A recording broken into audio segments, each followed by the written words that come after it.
So I tried to record this yesterday, had my caption all typed out, and then somehow it got deleted. So we're gonna try this again. But this one, I know it's not raining, and I just got my car washed. What is happening in California? Yo. Anyway, my bad, y'all. This one is for my lover girls. Okay, from one reformed lover girl to you.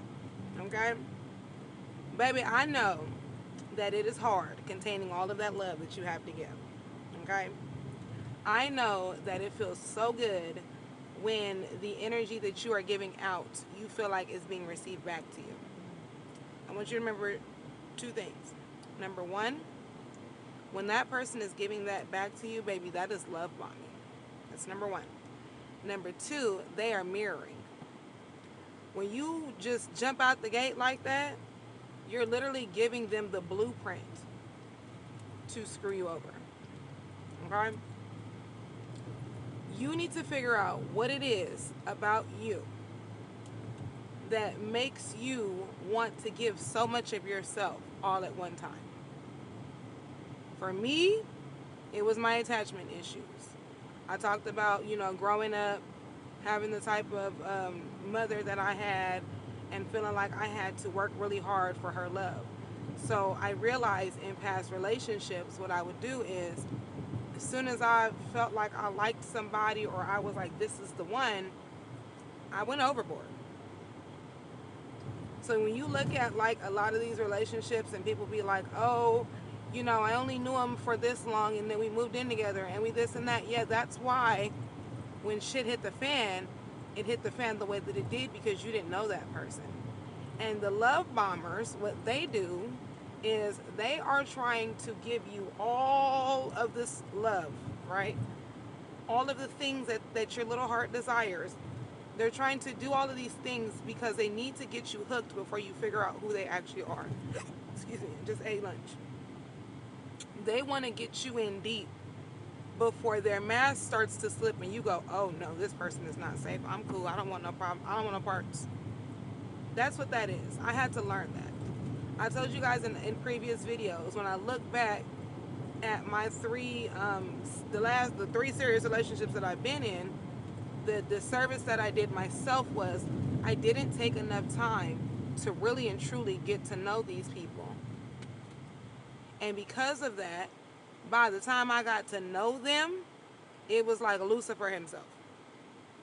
Whereas now, I will I'll be talking to somebody, and the minute that I see something concerning, depends on the situation, but I no longer ignore those red flags.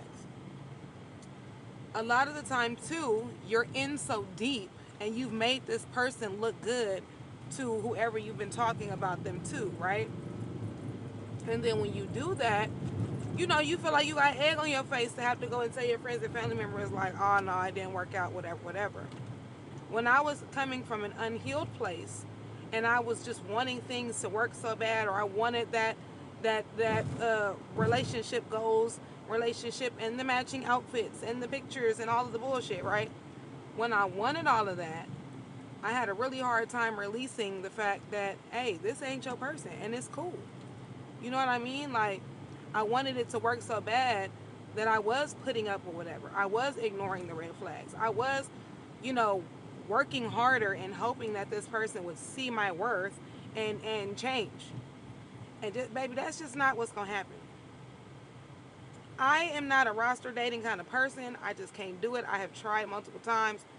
I respect those that do it, but I'm so old school that I can't get out of it. So what I do now is I will talk to somebody. I can only talk to a person one at a time. And that's so much keeping up with. I got kids and businesses and stuff. But the minute that I get the inkling of this ain't it, I leave it alone. I don't try to figure it out. I don't try to excuse the behavior. I don't none of that shit. I talked to you guys in another video about how it was a guy that I was talking to and I did really like him. But we went from talking like almost every day. It wasn't like all day or nothing, but like check-ins here and there to he went 3 days without, talking to me, which whatever. When I looked up, I was like, oh shit, it's been 3 days. Block the number. The me that hadn't healed from my mother yet, who abandoned me as a child, would have made me feel like it's something that I did wrong. Let me reach out to him and see what's going. No, we're not doing that. Um, there's just certain. I'm not gonna sit up here and like list all of my red flags, but there's certain non-negotiables that I have where I don't give a damn how much I want you, or how much I want a relationship with you, or think I want a relationship with you. I'm not putting myself in any of the relationships that I fought so hard to get out of. And another thing is when you are in your little lover girl stage and you're kind of ruminating and you're picturing the dog in the house and all of the things, right? When you're doing that, you need to ask yourself, why do I feel like that? And focus that love elsewhere. There's a million and one other things you could be doing with your life. And if you haven't gotten that far yet, go see the lady. Everybody laughs when I say that, but I'm dead ass. Go see the lady. Because what I had to learn about myself was, I told you guys in other videos, I didn't know, no one taught me how to date. I just was taught how to attach myself to people. Now that I'm aware of those patterns, when those feelings start to come up, I literally now can name them and go, oh, this is what this is. Oh, I feel like this about this person. Okay, it's perfectly normal to feel excited about somebody. You know what I mean? But don't let that excitement cloud your judgment. And that was the biggest thing that I had to learn myself. Yes, when I'm in love, child, I do all the things, okay? I be wanting to, even now, y'all, and I'm single, okay? Moment of transparency. I will literally be like in the store somewhere, and I might smell like a cologne and be like, oh, if I still had a man, I'd have bought this, and this. Yeah, but that's not gonna make me like sabotage myself into a relationship with somebody. You know what I mean? And that is the difference.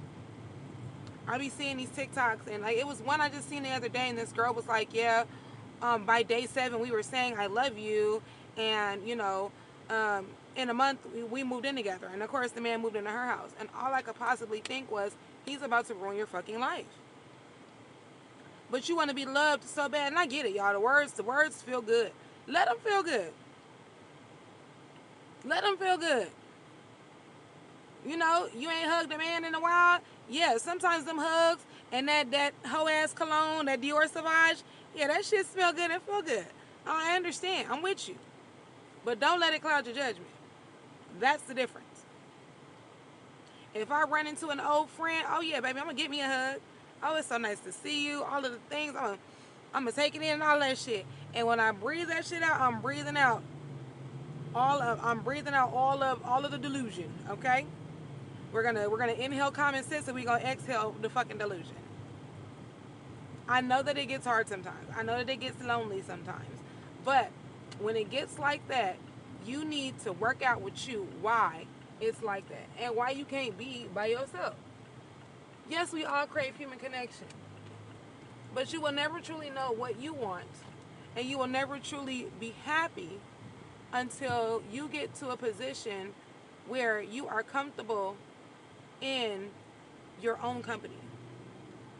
If you cannot be comfortable in your own company, you will forever and always end up with and around the wrong people. I know it because I did it.